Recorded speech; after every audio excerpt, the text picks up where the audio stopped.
Hello my dear students. पिछले video में हमने भारत के इतिहास के स्रोतों के बारे में पढ़ा था और इस वीडियो में हम जानेंगे भारत के भौगोलिक ढांचे के बारे में। लगभग 4 करोड़ वर्ष पहले स्वतंत्र भौगोलिक इकाई के रूप में भारतीय उपमहाद्वीप का आविर्भाव हुआ। मतलब लगभग 400 करोड़ वर्ष पहले स्वतंत्र भौगोलिक इकाई के रूप में, जिसमें कोई भी बंदिश नहीं थी, भारतीय उपमहाद्वीप का आविर्भाव हुआ, जन्म हुआ। प्रायद्वीपीय भारतीय क्षेत्र दक्षिण वृत्त महादेश गोंडवाना लैंड का हिस्सा था, जो कि उत्तरी वृत्त यानी कि नॉर्थ पोल महादेश लॉरेशिया के साथ मिला था। विवर्तनिकी गतिविधियों के कारण लगभग 22.5 करोड़ वर्ष पूर्व गोंडवाना लैंड से विभिन्न भाग टूटने लगे और लगभग 4 करोड़ वर्ष पूर्व भारत पृथक इकाई बना, जिसके बाद यह यूरेशिया महादेश में शामिल होने के लिए उत्तर की ओर बढ़ा। भारतीय महाद्वीप उतना ही बड़ा है जितना बड़ा रूस के बिना यूरोप महादेश है। यह उपमहादेश 5 भागों में बटा है: भारत, बांग्लादेश, नेपाल, भूटान और पाकिस्तान। भारतीय उपमहादेश का अधिकांश भाग उष्णकटिबंध में पड़ता है तथा इसके इतिहास में मानसून की महत्वपूर्ण भूमिका है। दक्षिण पश्चिम मानसून यहाँ जून से अक्टूबर तक रहता है, जिससे देश के अधिकांश भाग में पानी बरसता है तथा जिस पर उत्तर भारत की खरीफ फसल उत्तरदायी है। वहीं पश्चिमी विक्षोभ में उत्तर भारत में जाड़े में वर्षा होती है, जहां उस समय गेहूं, जौ आदि प्रमुख फसलें होती हैं। प्रायद्वीपीय भारत के कुछ भाग, विशेष रूप से तमिलनाडु के तटीय क्षेत्र में अक्टूबर से लेकर मध्य दिसंबर तक ज़्यादा वर्षा वाली उत्तरी पूर्वी मानसून से होती है। ईसा की पहली सदी के आसपास मानसून की दिशा मालूम होने पर पश्चिम एशिया और भूमध्य सागरीय क्षेत्र तथा भारत और दक्षिण पूर्व एशिया के मध्य व्यापारिक और सांस्कृतिक संबंध स्थापित हुए। भारत उत्तर में हिमालय से और शेष 3 दिशाओं में समुद्रों से घिरा है। हिमालय साइबेरिया से चलकर मध्य एशिया को पार करने वाली उपध्रुवीय ठंडी हवाओं को रोकता है। साथ ही हिमालय बहुत ऊंचा होने के कारण उत्तर से होने वाले हमलों से देश की रक्षा करता है। वहीं उत्तर पश्चिम से सुलेमान पर्वत श्रृंखला, जो दक्षिण की ओर हिमालय पर्वत श्रृंखला की कड़ी है, खैबर, बोलान और गोमल दर्रों से पार की जा सकती है। ये दर्रे एक और भारत और मध्य एशिया व पश्चिम एशिया के बीच व्यापारिक और सांस्कृतिक संबंधों की स्थापना में बड़े सहायक हुए। वहीं दूसरी ओर ईरान, अफगानिस्तान और मध्य एशिया के अनेक लोग हमलावरों और अप्रवासियों के रूप में भारत आए और यहाँ से वहाँ गए। हिमालय में कश्मीर और नेपाल की घाटियाँ, जहाँ कश्मीर घाटी और मैदानों के बीच आर्थिक एवं सांस्कृतिक आदान प्रदान हुआ है तथा मध्य एशिया के इलाकों में बौद्ध धर्मों का प्रचार का केंद्र स्थल बना है। वहीं गंगा के मैदानी इलाकों के लोगों ने विभिन्न दर्रों से नेपाल की घाटी में पहुंच सांस्कृतिक उन्नति में योगदान दिया है। मैदानों के कछारी मिट्टी में पनपे घने जंगलों की उपेक्षा हिमालय की तराइयों के जंगलों को साफ करना आसान था। प्रारंभिक यात्रा मार्ग इन्हीं तराइयों में पश्चिम से पूर्व और पूर्व से पश्चिम की ओर विकसित हुए।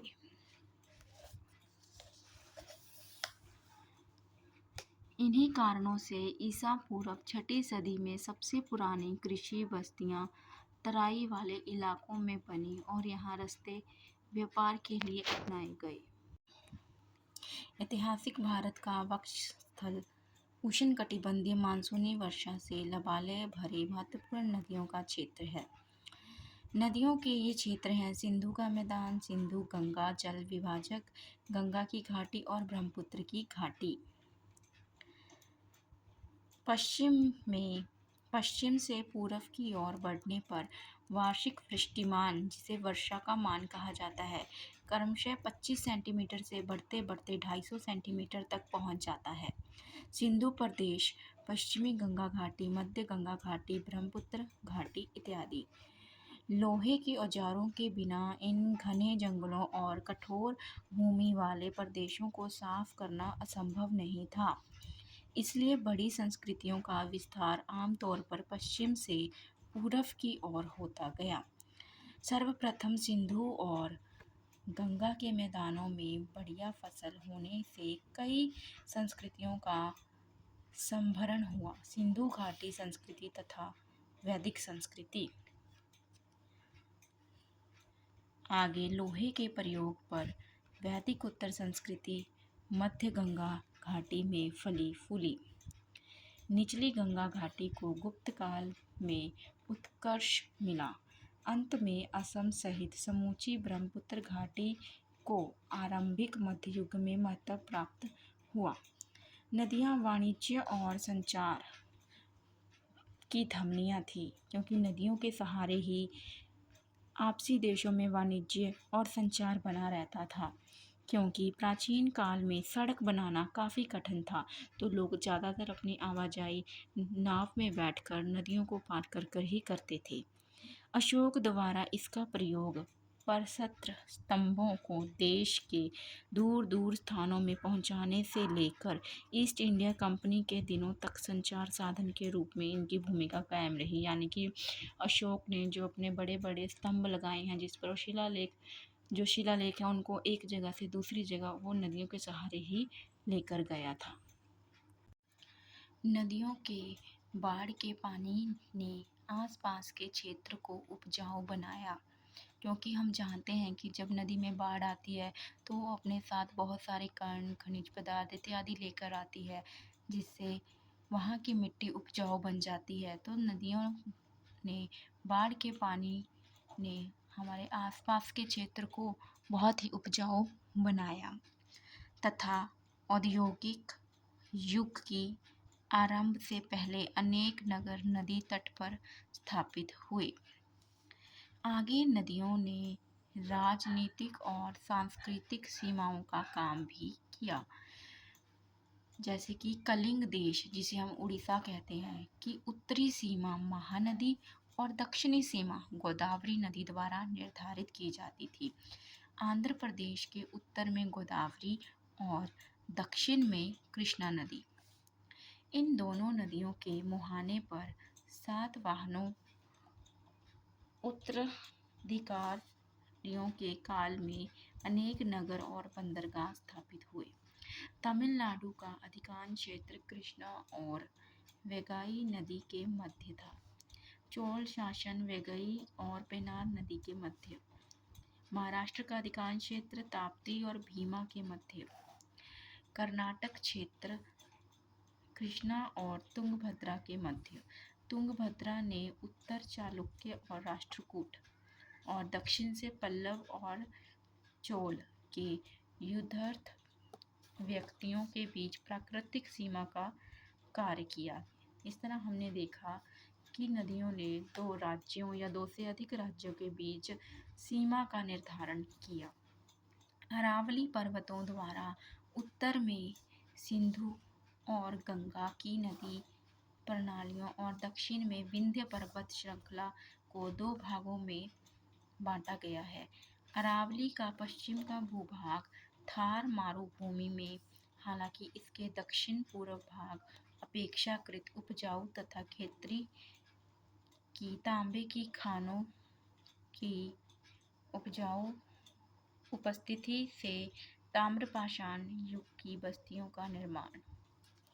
राजस्थान की सीमा गुजरात के उपजाऊ मैदान में जा मिलती है, जहां से नर्मदा, ताप्ती, और साबरमती नदियाँ पार करते हुए समुद्र में गिरती है। हालांकि पश्चिम उत्तर शोर पर स्थित काठियावाड़ कम वर्षा वाला क्षेत्र है। इसका तटीय क्षेत्र दंतुर होने के कारण अनेक बंदरगाह बने और यहाँ के लोगों ने अपने को उद्यमशील व्यापारी सिद्ध किया। गुजरात के बंदरगाहों के लिए मालवा महत्वपूर्ण पृष्ठ प्रदेश, अतः इस पर अधिकार के लिए दक्कन और उत्तरी शक्तियों के बीच अनेक युद्ध हुए। गंगा जमुना दोआब के दक्षिण में मध्य प्रदेश राज्य, जो पश्चिम में चंबल नदी, पूर्व में सोन नदी और दक्षिण में विंध्य नदी नर्मदा से घिरा है। विशाल देश में यातायात की कठिनाई और प्राकृतिक सीमाओं की मजबूती को देखते हुए शासक वर्ग के लिए अन्य प्रदेशों पर भी शासन स्थापित करना आसान नहीं। आगे प्रत्येक प्रदेश ने एक ऐसी पृथक सांस्कृतिक इकाई का रूप धारण किया जिसकी अपनी अलग भाषा और जीवन पद्धति थी। जहां उत्तरी और पश्चिम भारत की अधिकांश भाषाएं एक ही मूल हिंद आर्य भाषा से विकसित, वहीं आगे संपूर्ण देश में संस्कृत का विकास और वहां समझी जाने लगी। विंध्य के दक्षिण में द्रविड़ भाषा बोलने वाले लोग रहते थे। उत्तर और दक्षिण के मध्य विंध्य क्षेत्र में आदिवासी लोग रहते थे। पश्चिम और पूर्वी घाटियों के तटवर्ती क्षेत्रों में अप्रवासी तथा व्यापारी लोग आ बसे थे। इसके बावजूद विंध्य की सीमा अलंघ्य नहीं, अतः संस्कृति और भाषा का निरंतर आदान प्रदान हुआ। प्राकृतिक संपदा के उपभोग का देश के इतिहास में विशिष्ट महत्व है। आरंभ में जंगलों से शिकार के अलावा पशुओं का चारा, ईंधन और लकड़ी प्राप्त होती थी। तांबे का प्रयोग विभिन्न औजारों को बनाने में किया जाता था। तांबे की समृद्ध खानें झारखंड के सिंहभूमि व हजारीबाग, राजस्थान के खेतरी खानों और मध्य प्रदेश के कुछ क्षेत्रों में मिलता है। तांबा उपयोग में लाई गई पहली धातु थी, इसलिए हिंदू इसे पवित्र मानने लगे। वहीं प्रागैतिहासिक काल में कांसे का प्रयोग, लेकिन भारत में टिन के पर्याप्त भंडार नहीं।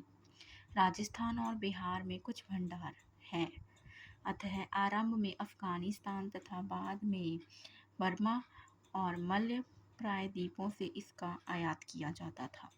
भारत लौह अयस्क में समृद्ध रहा है। इसके प्रयोग युद्ध के हथियार, जंगलों को साफ करने के औजार मुख्य रूप से किया जाता था। इसके भंडार झारखंड, पूर्वी मध्य प्रदेश, कर्नाटक और आंध्र प्रदेश में, अतः यहाँ राज्यों को सशक्त होने में सहायता मिली। सीमा आंध्र प्रदेश और राजस्थान के जोमवार से प्राप्त प्रचुर स्वर्ण नदी धाराओं के जमावों यानी कि प्लेसर्स से प्राप्त। हालांकि कुछ भंडार कर्नाटक की कोलार की खानों में प्राप्त हुए, अतः प्राचीन काल में उपयोग में लाया अधिकांश सोना मध्य एशिया और रोमन साम्राज्य से प्राप्त है। भारत में रत्नों और मोतियों का उत्पादन होता रहा। यह मुख्य रूप से मध्य भारत, उड़ीसा और दक्षिण भारत से प्राप्त की जाती हैं। इतना ही नहीं, ईसा की आरंभिक सदियों में रोमन को इसका निर्यात होता रहा। एक बार फिर से भौगोलिक ढांचे की ओर चलते हैं। सबसे पहले हमने स्थिति के बारे में जाना कि भारत की स्थिति कैसी रही, फिर हमने नदियों के बारे में जाना, फिर हमने धातु के बारे में जाना। याद रखिएगा, प्रयोग में लाई जाने वाली पहली धातु लोहा नहीं बल्कि तांबा थी। इसमें बिल्कुल भी कंफ्यूज नहीं होना है आपको। पहली धातु तांबा थी, इसलिए हिंदू उसे पवित्र मानते हैं। फिर हमने मानसून के बारे में जाना कि कैसे पूर्व में सबसे ज़्यादा वर्षा होती है और वह सबसे समृद्ध है। फिर हमने संस्कृतियों के बारे में जाना, वनों के बारे में जाना। आई होप आपको ये चैप्टर अच्छे से समझ आया होगा।